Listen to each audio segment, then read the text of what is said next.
The white man is not the enemy. Let's talk about it. A friend of mine, we were discussing the western and the eastern suburbs, the poor and the rich, the multicultural and the homogeneous. And when I said this to this friend, she was genuinely surprised. I get it. You see poverty, you see suffering, and you see the privileged not doing enough. The rich keeps on getting richer and the poor stays broke.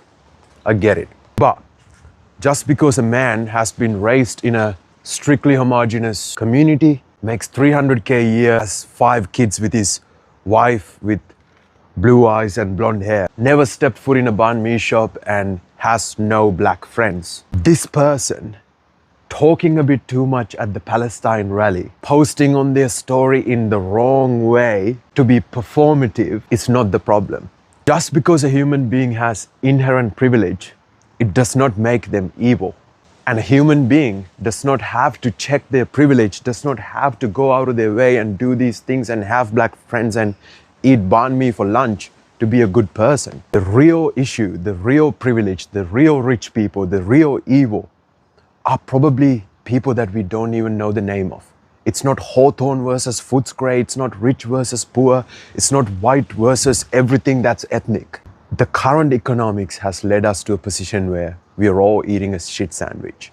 And any human being that wants to advocate for the marginalized, speak for the suffering, and be a part of these conversations and start to learn how to be an ally, I respect that. The marginalized are struggling to stay marginalized, fair enough. In that same way, shouldn't the privileged struggle to advocate for the marginalized? Shouldn't they be wearing the training wheels? Shouldn't they stutter? Shouldn't they say the wrong thing? Shouldn't they go about it the wrong way?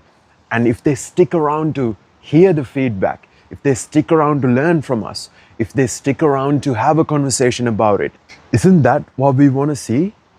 Isn't that the ideal outcome? That we bridge the gap and we realize that we are all eating a shit sandwich and we do have to get along and we actually don't even have a choice. The second allies stop trying to be allies because they're scared of coming across as performative or saying the wrong thing is the second the marginalized are stuck for themselves, having to speak for themselves. I'd much rather a community where we are trying to bridge the gap and we have the same compassion and the consideration for other people that are trying to bridge the gap instead of wishing for compassion, wishing for equity, and not extend the same compassion for the others that are trying to help us achieve this reality.